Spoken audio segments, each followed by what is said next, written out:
Praise the lord. ఇశ్రాయేలీయుల దేవుడైనటువంటి యేసుక్రీస్తు వారి శక్తి కలిగిన నామమున ఈరోజు దేవుని వాక్యమునకు ప్రతి ఒక్కరికి దేవుని పేరట వందనాలు.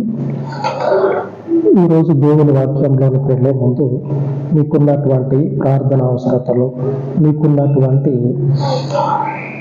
అప్పు సమస్యలు, కుటుంబంలో ఉన్నటువంటి ప్రతి అవసరత గురించి కామెంట్లో అయినా సరే లేదా వాట్సాప్ నెంబర్ ఉంటుంది, వాట్సాప్ అయినా సరే చేయొచ్చు. ఇకపోతే ఈరోజు వాక్య ధ్యానము, ఇద్దరు యథార్థవంతులు, ఇద్దరు దుష్టులైనటువంటి వాళ్ళ గురించి ధ్యానించుకుందాం. వాళ్ళ ద్వారా యథార్థతను నేర్చుకుందాం. దుష్టులైన వాళ్ళ గురించి దుష్టత్వం అనుకోద్దు, కానీ మనం రోజు చూస్తూ ఉన్నది, వింటూ ఉన్నది ఈ దుష్టత్వము, ఈ లోకంలో మనం చూసేటువంటివే చాలు ఇంకా ఎక్కువ మనకొద్దు. కాబట్టి యథార్థతను మనం నేర్చుకొని ఆ యథార్థతను కలిగి ఉందాం.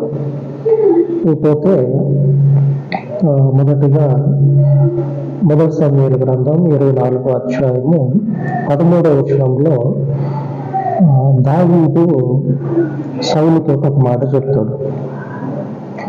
వచనం చదువుకుందాం. పూర్వీకులు సామ్యము చెప్పినట్టు దుష్టుల చేతనే దౌష్ట్యము పుట్టును, కానీ నేను నిన్ను చంపను. రాజా, నేను ఒక మాట చెప్తా విను. సామెత ఉన్నది ఒకటి, మన పూర్వీకులు చెప్తా ఉంటారు.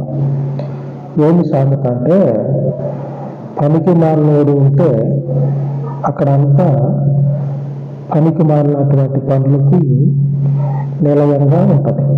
ఆ పనికి మాలినోళ్ళు ఏం చేయాలంటే ఆ చుట్టుపక్కలకు రాకుండా చూసుకుంటే మంచి ఏరియా, మంచి స్థలము, మంచి ప్రదేశం అని చెప్పని చెప్పుకోవడానికి అవకాశం ఉంటుంది. వచనంలో అర్థము అదే తెలియజేస్తా ఉంది. దావీదు కూడా సౌలుతో ఆ మాట చెప్తా ఉన్నాడు. నువ్వు అనుకున్నట్టు నేను చేసే మనుషులు కాదు, దుష్టుల చేతనే దుర్మార్గత, దౌష్ట్యము, దుష్టత్వం ఇవన్నీ వస్తాయి. మరి అలా అనుకుంటే నేను దుష్టుడిని అయితే ఇప్పుడు నేను నీతో మాట్లాడుతూ ఉన్నా, కొద్ది గడియలకు ముందు మాట్లాడటానికి నేను ఉండేటోడివి కాదు. ఎందుకంటే నిన్నప్పుడే నేను చంపేసేటోడిని. చంపకుండా నువ్వు వేసుకున్నటువంటి ఆ వస్త్రపు చెంగు కొన ఉంటుంది, ఆ చివర కోసి ఇటు పక్కకు వచ్చి నిలబడ్డా. ఎవడైతే నీకు దావీదు గురించి చెడ్డ మాటలు చెప్తా ఉన్నారో, ఇప్పుడు నేను చేసినటువంటి ఈ పని వల్ల దావీదు దుష్టుడు కాదు, చెడ్డోడు కాదు, మంచోడు అని నీకు అర్థమయ్యి ఉంటుంది అని చెప్తా ఈ సామెతని చెప్తా ఉంటాడు. సౌలుకి సామెతను గుర్తు చేస్తాడు. ఏమనంటే, దుష్టుడు అనేటువంటి వాడు ఎక్కడుంటాడో అక్కడ దుర్మార్గత అనేది కావలసినంత దొరుకుతుంది. నేను అటువంటి మనుషుల్ని అయితే ఇప్పుడు నేను చంపేసే ఉండేటోడిని. నేను చంపకుండా దేవుడు నిన్ను నాకు అప్పచెప్పినా సరే చంపకుండా వదిలిపెట్టేశా, పక్కకు పెట్టేశా. పోనీ ఎందుకని చెప్పినది పక్కకు పెట్టేశా. ఇప్పుడు నేను చేసినటువంటి ఈ పని వల్ల నువ్వు తెలుసుకోవాల్సింది ఏంటంటే, దావీదు దుష్టుడైతే కాదు. నన్ను ఎందుకు తరుగుతా ఉన్నావు, నా వెంబడి ఎందుకు తిరుగుతా ఉన్నావు? నేను నీకు ఎప్పుడు కూడా ఏ రోజు ఏ గడియలో కూడా అపకారం చేద్దామని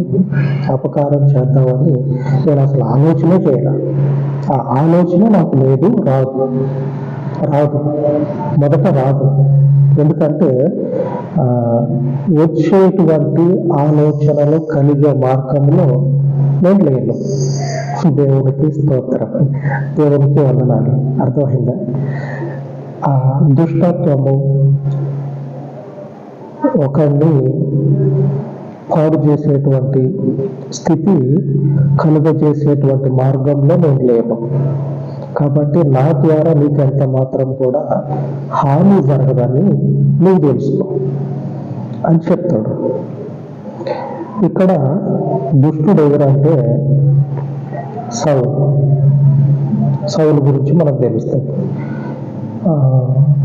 ఏ విధంగా చూసినా సరే దావీదు తప్పుడు మనిషి అయితే కాదు. ఆ దావీదు జీవితంలో కొన్ని సందర్భాల్లో లేఖనాల్లో నుంచి మనకు కనపడతాయి. పనికి మాలినోడు, దుష్టుడు, నమ్మించి మోసం చేసేటోడు అయితే దావీదు కాదు. లేఖనాల్లో అక్కడక్కడ మనకు కనపడుతుంది. యథార్థవంతుడుగా దావీదు కనపడతా ఉంటుంది. అదే లేఖనాల్లో కనపడుతుంది. ఇప్పుడు ఇంకొకళ్ళ గురించి మనం ధ్యానించుకుందాం. కొత్త నిబంధనలో మత్తయి సువార్త 26వ అధ్యాయము 24వ వచనంలో యేసు ప్రభు వారు ఒక మాట యోధాతోటి చెప్తాడు. యోధా అంటే తెలుసు కదా, ఇస్కరియోతు యోధా. ఆ యోధాతోటి ఒక మాట అంటాడు. వచనాన్ని చదువుకుందాం.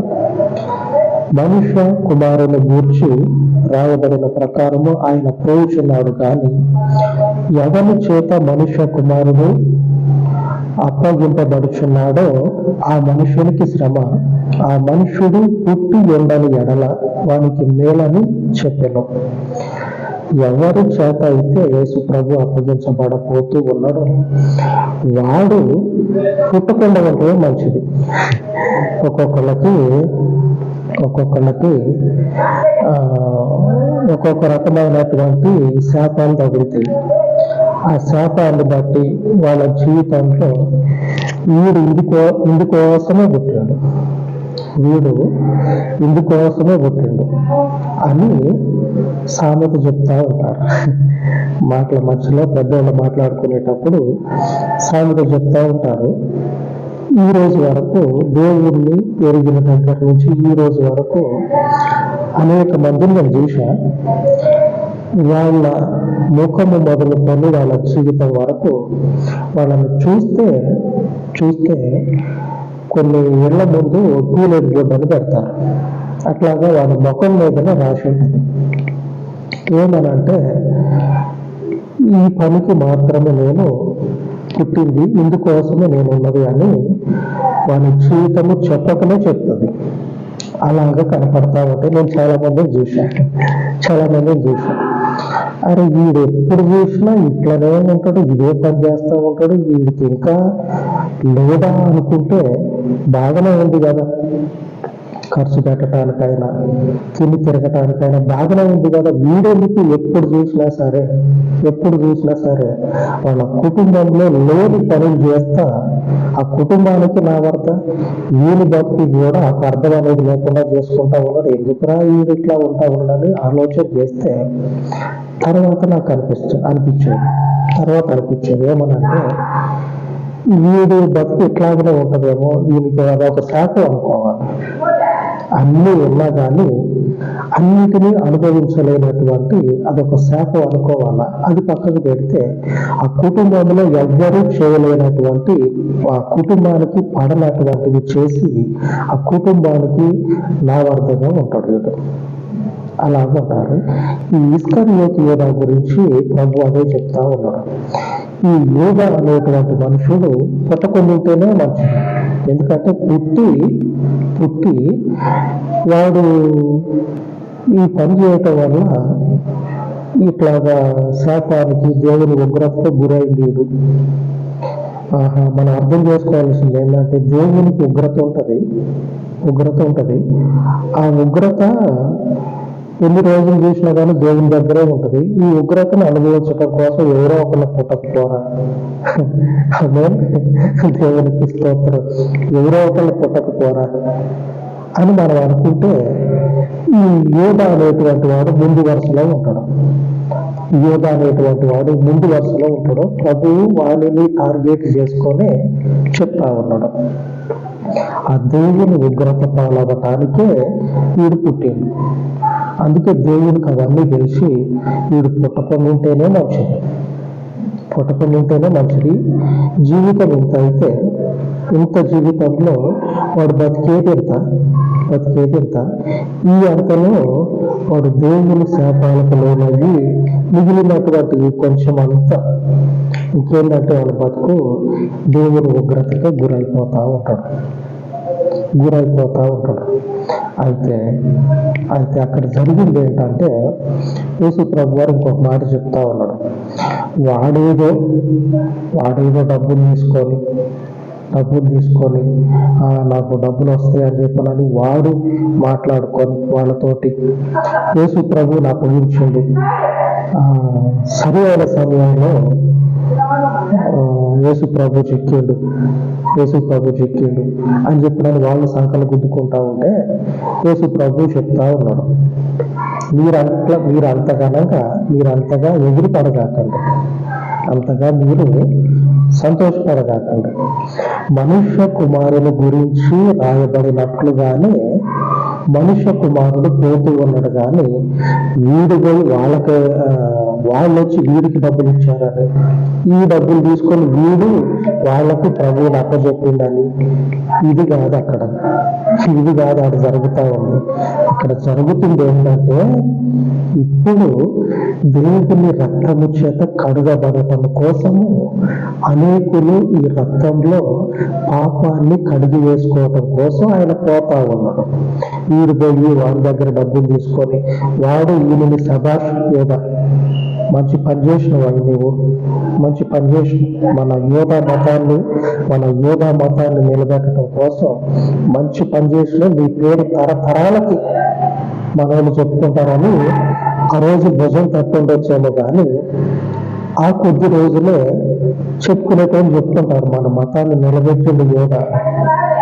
అటు తర్వాత నుంచి ఈ రోజు వరకు కూడా ఆ క్రీస్తు రక్తంలో అనేకులు కడగబడతా దేవుడిని ఘనపరుస్తా ఉన్నారు. ఆమె ఆ ఘనపరచబడటం కోసము దేవుని నామము అనేకులు వారి యొక్క పాపాన్ని విసర్జించటం కోసం ప్రభువు వెళతా ఉన్నాడు, సిలువను ఎక్కటానికి వెళతా ఉన్నాడు.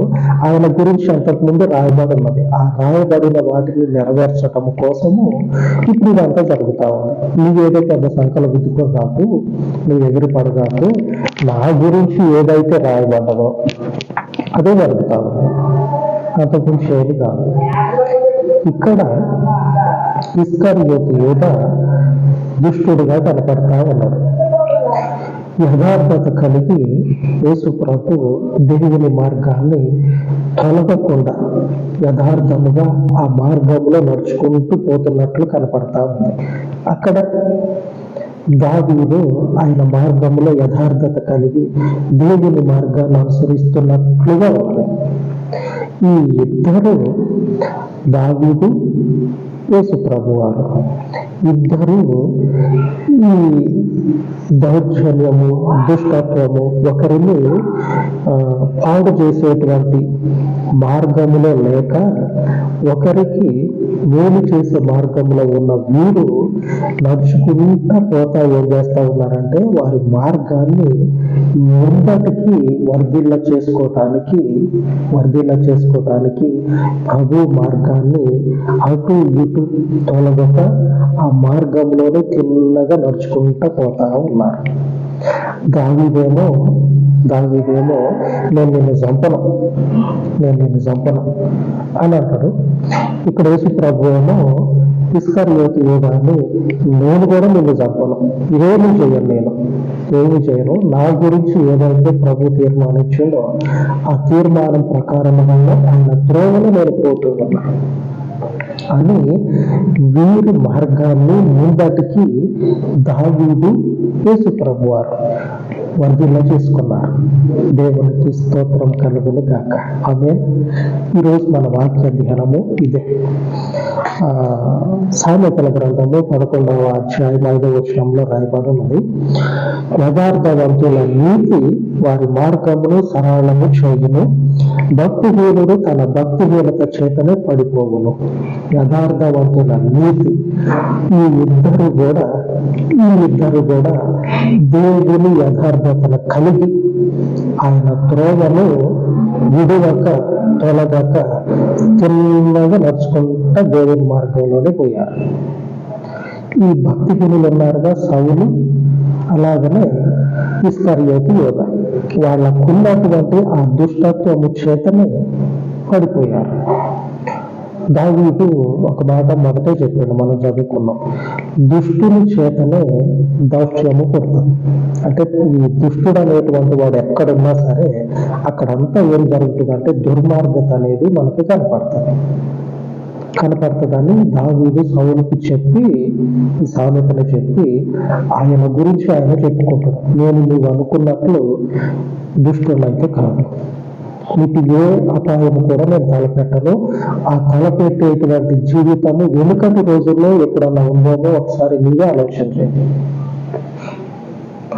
వెనుకటి రోజుల్లో నీవు ఆలోచించు. ఎప్పుడన్నా నేను వెళ్ళడన్నా నీ దగ్గర పనిచేసా, నీ ఇంటి తిన్నా నీ దగ్గర పనిచేసా, ఎన్నడన్నా దావీదు దుష్టుడు అని చెప్పానని, పనికి మాలినోడని, మంచోడు కాదని ఎవరన్నా చెప్పారా?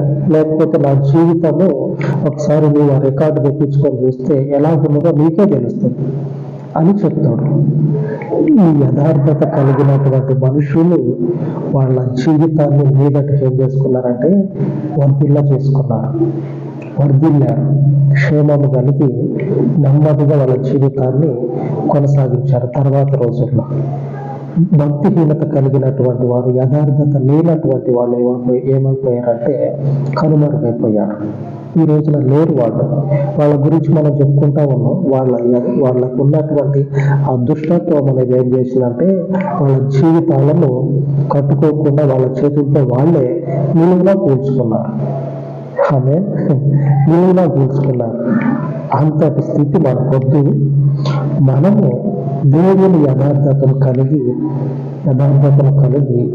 మన మార్గాన్ని మీదటికి వర్తిల్ల చేసుకుందాం, అభివృద్ధి చెందుదాం, ఫలించుదాం. అలాగ ప్రార్థించుకుందాం. పరిశుద్ధుడైన తండ్రి, ఈ ఉదయకాలం మందు దావీదు, యేసుక్రీస్తు వారి యొక్క పరిశుద్ధ జీవితాలు, వారి జీవితంలో యథార్థతను, నీతిని కలిగి ఏ రీతిగా నడుచుకొని వారి జీవితాలను వర్ధిల్ల చేసుకొని ఉన్నారు పరిశుద్ధ గ్రంథంలో కనపడుచు ఉండగా, యథార్థమైనటువంటి నీతి కలిగినటువంటి ఒక శ్రేష్టమైన మార్గమును మేము తెలుసుకొని అనుసరిస్తూ ఉండగా, వచ్చేటువంటి రోజులు, మాసము, సంవత్సరములను మమ్మల్ని మా యథార్థత చొప్పున, ఎందుకంటే మా యథార్థత మాకు కాదు, నీతి, నీ యథార్థతను మేము కలిగి ఉండగా ఈ యథార్థతయే మమ్మలను క్షేమము కలిగి మమ్మలను మేము వర్ధిల్ల చేసుకున్నట్లు, మా జీవితాలు బాగు చేసుకుని